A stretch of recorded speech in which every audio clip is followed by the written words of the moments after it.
ஓம் சாய்ராம். ஸ்ரீ சாய்பாபா சரீரத்திலிருந்து அத்தியாயம் 39. பாபாவின் சமஸ்கிருத ஞானம். கீதையின் ஒரு ஸ்லோகத்திற்கு பாபாவின் பொருள் விளக்கம். சமாதி மந்திர் கட்டுதல். இந்த அத்தியாயம் பகவத்கீதையின் ஒரு செயல்களுக்கு பாபாவின் விளக்கத்தை அளிக்கிறது. பாபாவுக்கு வடமொழி தெரியாது என்றும் பொருள் விளக்கம் ராணா சாஹிப் சாந்தோர்கனுடையது என்று சிலர் ஆட்சேபித்தல் ஹேமத்பந்த் அந்த ஆட்சேபத்தை மறுத்து வாதாடி வேறொரு அத்தியாயம் எழுதினார். 50ஆம் அத்தியாயமும் இதே உட்கிடை பொருளை விவரிப்பதனால் அதுவும் இந்த அத்தியாயத்துடன் இணைக்கப்பட்டுள்ளது. முன்னுரை. மகா சமாதி எய்தும் வரை ஸ்ரீ சாய் வாழ்ந்து நடமாடிய சீரடியும் துவாரமாயையும் நற்பேற்றுக்குரியவைகள்.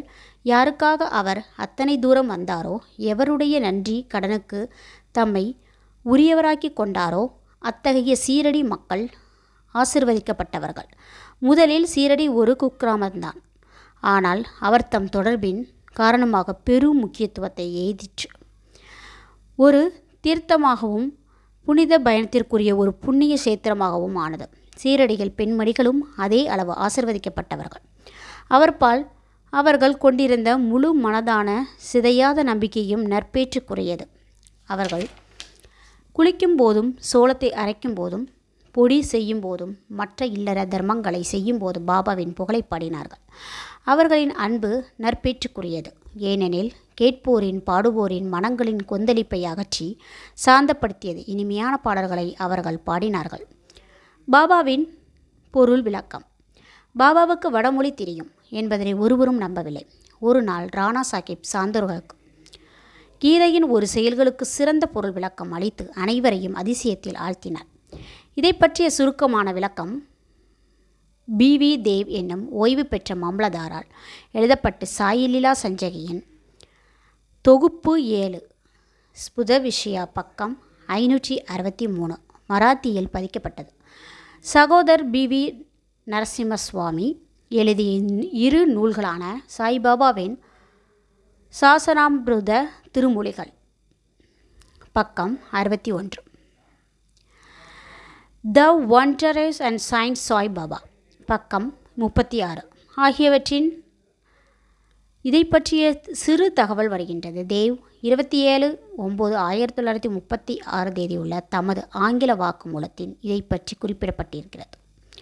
இது மேற்குறித்து சுவாமி எழுதிய பக்தர்களின் அனுபவங்கள் 3 பக்கம் 66 பதிக்கப்பட்டிருக்கிறது. இப்பொருள் குறித்து ராணா சாஹிப் மிருந்தே பி.வி. தேவ் நேரடி தகவல் பெற்றாரதனால் அவருடைய கூற்றையே கீழே அளிக்கிறோம்.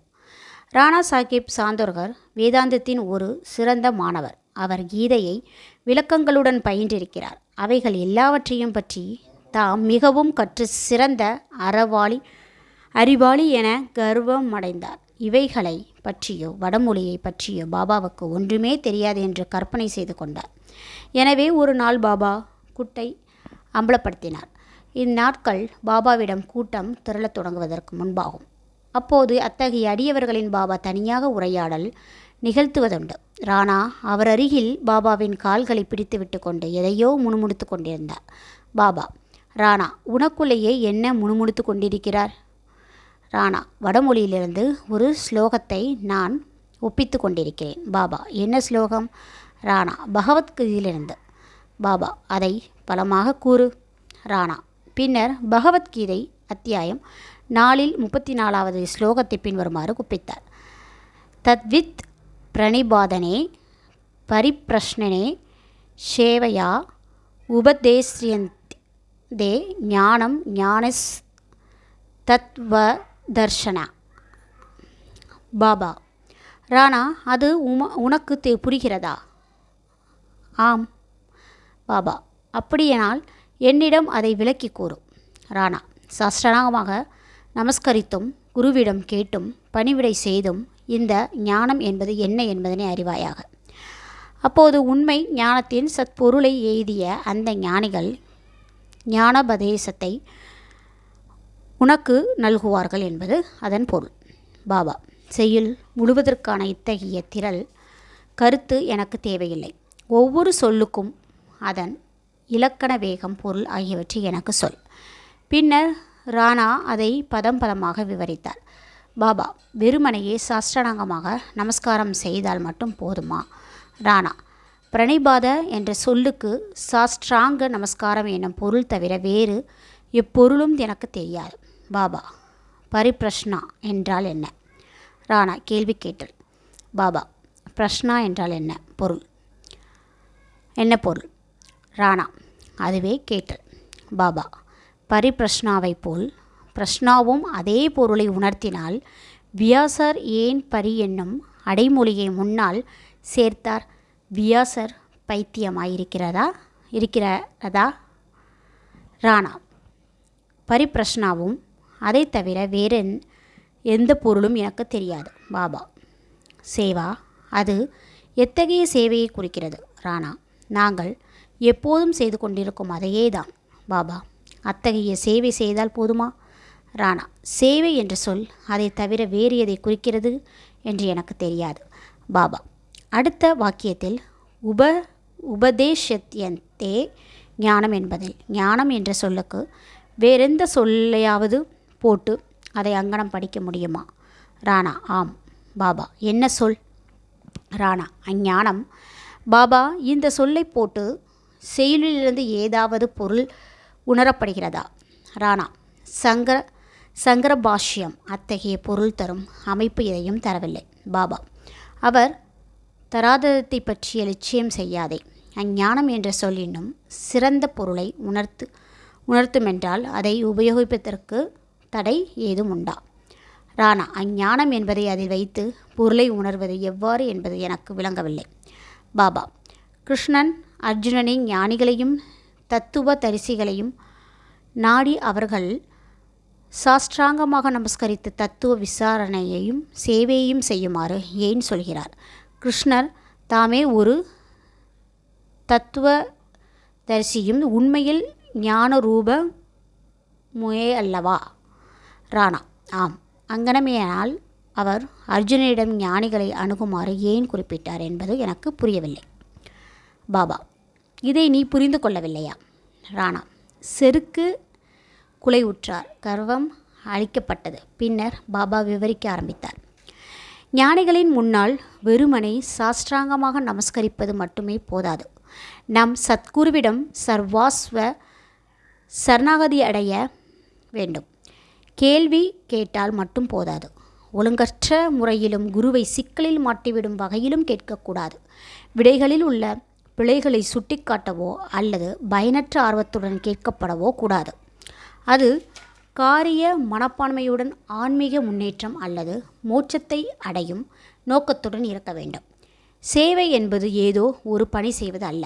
தான் செய்ய அல்லது செய்ய மறுக்க உரிமையுள்ளவன் என்பது போன்ற உணர்வுகளை தன்னுள் இருத்தி கொண்டு செய்வது சேவையன்று.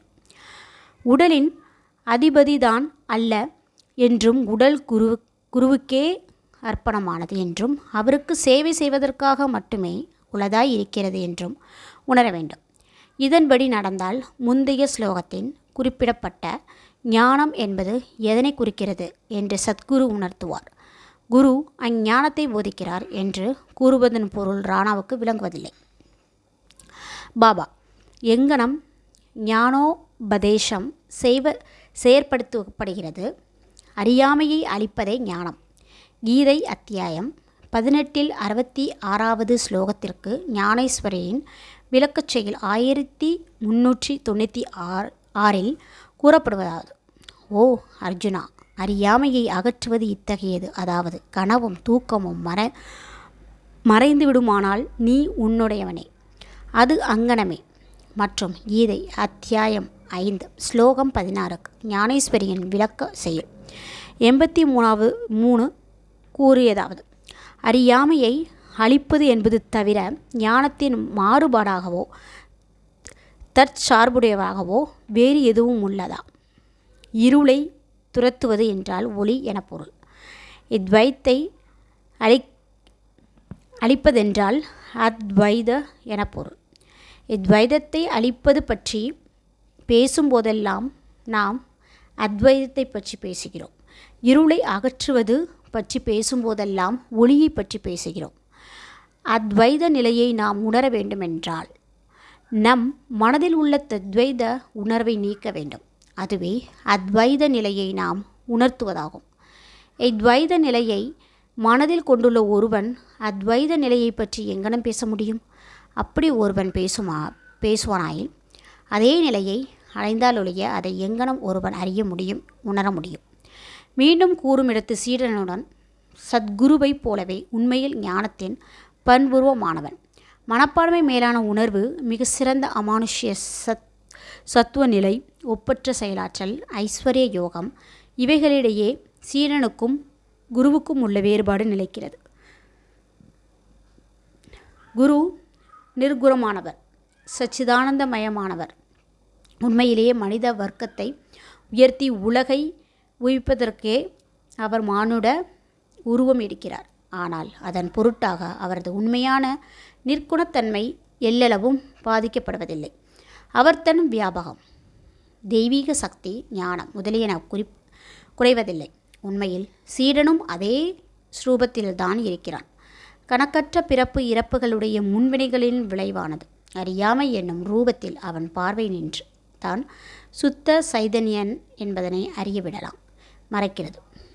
இங்கனம் மேலே கூறப்பட்ட விதமாக அவன் நான் ஜீவன் தான் ஒரு தாழ்வான பரிதாபமான ஜீவன் என்று எண்ணுகிறான். அறியாமையாகிய இவ்வேர்களை குரு கிள்ளி எறிந்து அவனுக்கு உபதேசம் அல்லது அறிவுரை அளிக்க வேண்டும்.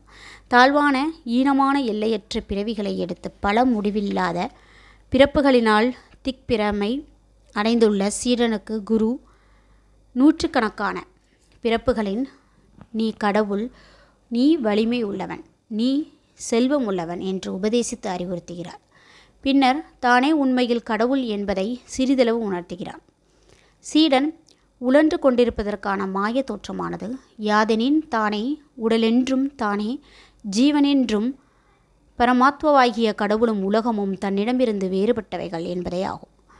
இது கணக்கற்ற முற்பிறவிகளின் அவன் மரபுரிமையாக பெற்ற பிழையானதொரு கருத்தாகும். அந்த மாயின் அடிப்படையிலான செயல்களால் மகிழ்ச்சி துயரம் இரண்டையும் கலந்து அனுபவிக்கிறான். இம்மாயை இப்பிழையை இந்த அறியாமையின் வேரை அகற்றுவதற்கு அவன் விசாரணை செய்ய துவங்க வேண்டும். எங்கனம் இந்த அறியாமை உண்டாகிறது, அது எங்கு உள்ளது, இதை அவனுக்கு உணர்த்துவதுதான் குரு உபதேசம்.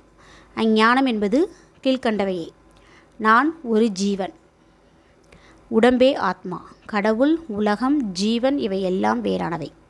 நான் கடவுள் அல்ல, உடல் ஆத்மா என்பதை அறியாமல் இருத்தல்.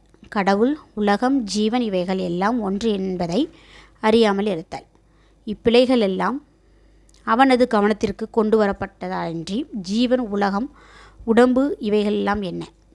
அவைகள் ஒன்றையொன்று தொடர்புடையவையா? ஒன்றே ஒன்று மாறுபாடானவையா? அல்லது அனைத்து ஒன்றேதானே என்பது சீடன் அறிந்து கொள்ள முடியாது. இவைகளை அவனுக்கு போதித்து அவனது அறியாமையை அளிப்பதே இந்த ஞானம். அஞ்ஞானம் இவைகளின் போதனைகளாகும்.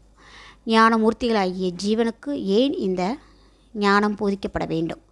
உபதேசம் என்பது அவரது தவறை சுட்டிக்காட்டி அறியாமையை அளிக்கவே ஆகும். பாபா தொடர்ந்தார்.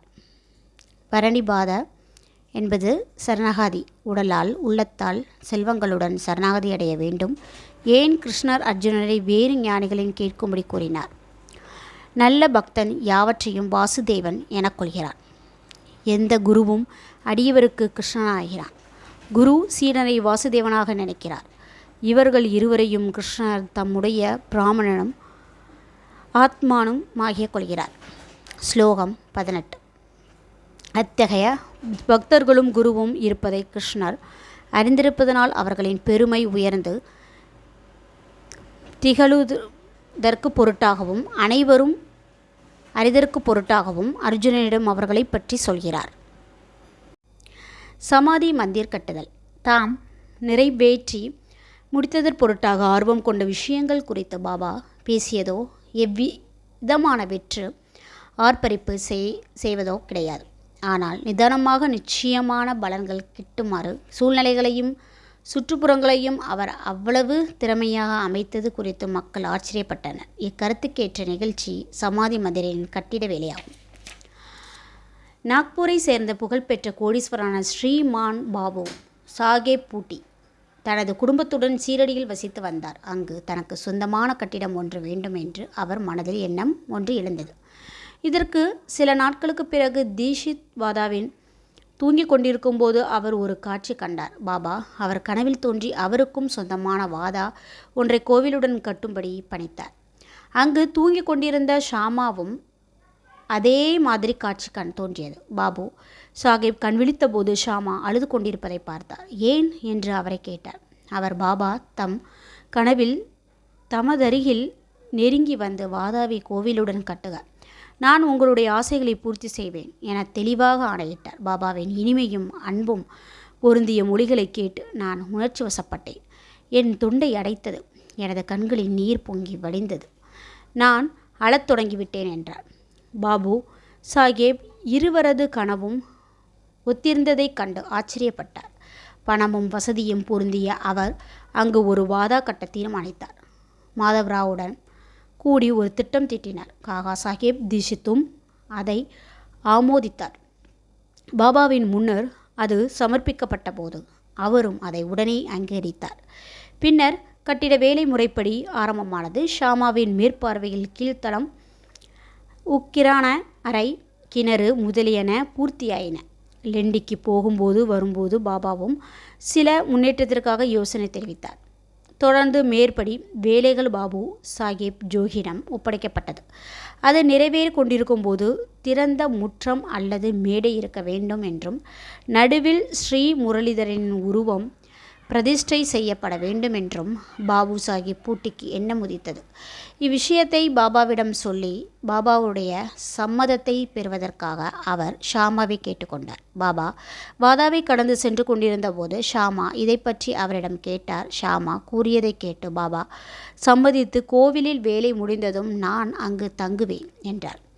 பின்னர் வாதாவை உற்று பார்த்து மேலும் தொடர்ந்தார். வாதா பூர்த்தியானதும் நாமே அதை உபயோகித்து கொள்ளலாம். நாம் அங்கு வாழ்வோம், நடப்போம், விளையாடுவோம், ஒருவர் கட்டியணைத்து மிகவும் மகிழ்ச்சியாக இருப்போம். பின்னர் ஷாமா பாபாவிடம் வாதாவின் மத்திய மண்டபத்திற்கு அஸ்திவாரம் போட இது மங்கள வேலையா என்று கேட்டபோது பாபா சரி என கூறினார். ஷாமா ஒரு தேங்காயை உடைத்து வேலையை ஆரம்பித்தார். உரிய சமயத்தில் வேலை முடிவடைந்து முரளிதரன் சிலை ஒன்றுக்கும் ஆர்டர் கொடுக்கப்பட்டது. ஆனால் அது தயாராகும் முன்னே ஒரு புதிய நிகழ்ச்சி நிகழாயிற்று. பாபா மிகவும் கடுமையாக நோயுற்று இயற்கை ஏதும் தருணத்தில் இருந்தார். பாபா இயற்கை ஏதினால் தமது வாதா பாபாவின் திருவடிகளால் புனிதப்படுத்தப்பட்ட இயலாது போகும் என்றும் அவரது பணம் முழுவதும் வீணாக்கப்பட்டுவிட்டது என்றும் பூட்டி நினைத்து மிகவும் வருத்தமும் மனசோர்வும் அடைந்தார். இயற்கை ஏதுவதற்கு சிறிது தருணத்திற்கு முன் என்னை வாதாவில் வையுங்கள் என்ற பாபாவின் மொழிகள் பாபு சாஹிப் மட்டுமல்ல மற்றெல்லோரையும் தேற்றின. உரிய தருணத்தில் பாபாவின் புனித மேனி முரளிதருக்காக திட்டமிடப்பட்ட கோவிலின் மேடையில் சமாதியாக்கப்பட்டு பத்திரப்படுத்தப்பட்டது. பாபா தாமே முரளிதரனானார். வாதாவும் சாய்பாபாவின் சமாதி மந்திர் ஆனது. அவரின் அற்புதமான வாழ்வு ஆழங்காண இயலாது. பாபு சாஹேப் பூட்டி ஆசீர்வதிக்கப்பட்டவர், அதிர்ஷ்டம் உள்ளவர். அவருடைய வாதாவின் பாபாவின் புனிதமான தூய உடம்பு சயனித்து இருக்கிறது. ஸ்ரீ சாயை பணிய அனைவருக்கும் சாந்தி நிலைக்கட்டும். ஓம் சாய்ராம். அல்லா மாலிக். ஜெய் சாய்ராம்.